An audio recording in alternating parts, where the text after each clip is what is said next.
So I almost lost my leg in Mississippi. Here's what I learned from it. So some years ago, I was in the National Guard and I was going to Camp Shelby, Mississippi. While we were there, I didn't go in the field or anything like that, but there's some wooded areas in the common areas that we walked around in, and I walked for days in that area. The last day I was there, I started noticing this tingling feeling in my right leg. It was kind of that feeling you have when you're struggling with blood flow or your leg falls asleep. So what happens is I didn't think anything of it because it went away after a few minutes. I get home, I get in bed, and as soon as I get in bed, that feeling comes back, but it's stronger.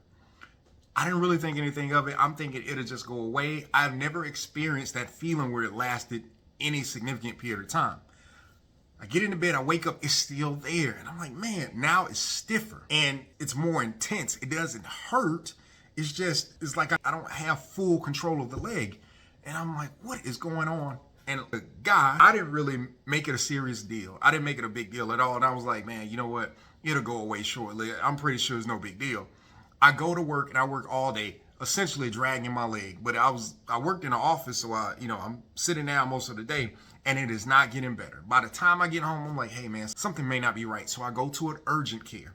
And I described to the lady what's going on. She says, give me a second, let me take a test. So she draws a little bit of blood. She took some other type of test. I don't remember what it was. And she said, hey, give me a second. I need to get an antibody. I was like, she gives me an antibiotic shot in my butt.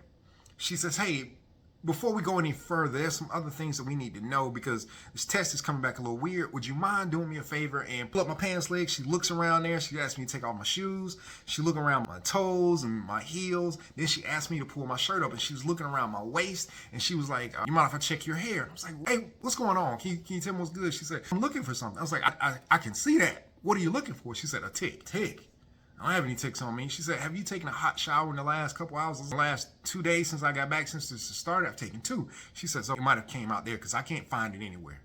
Ma'am, I don't have any ticks on me. She said, I hear you, but the test came back. It said you had Lyme disease.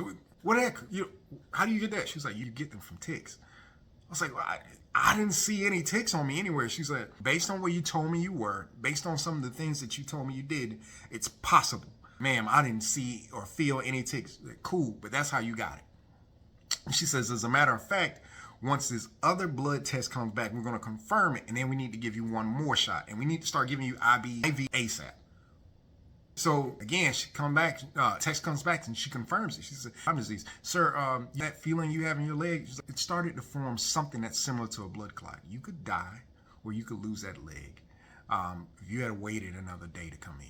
Here's the lesson I took away from it. Sometimes there's things that are bothering you that you are letting go and you don't realize it has the potential to kill you.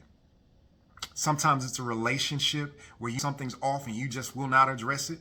Sometimes it's something in your business where hey, this shouldn't be like this, but you won't deal with it because you're okay with the status quo. Maybe it's your job or your home life or something in your life. There's something in your life you haven't been dealing with and you don't realize if you keep letting it linger, it's going to destroy you. It's time to address it. And this, when I found out I had Lyme disease, it was an easy fix. They just needed an IV, an antibiotic, and some medicine. I don't remember what it was for a couple days. That's all it took to fix this. But if I had continued to ignore it, I could have lost my life for a leg. Here's what I need you to know. That the goal is growth, right? Part of growth is admitting when something's wrong and then addressing it properly. Seek treatment, seek help, do what you got to do. But fix that situation. You know what I'm talking about. Remember, like I said, the goal is growth. Growth happens in the journey. Enjoy it.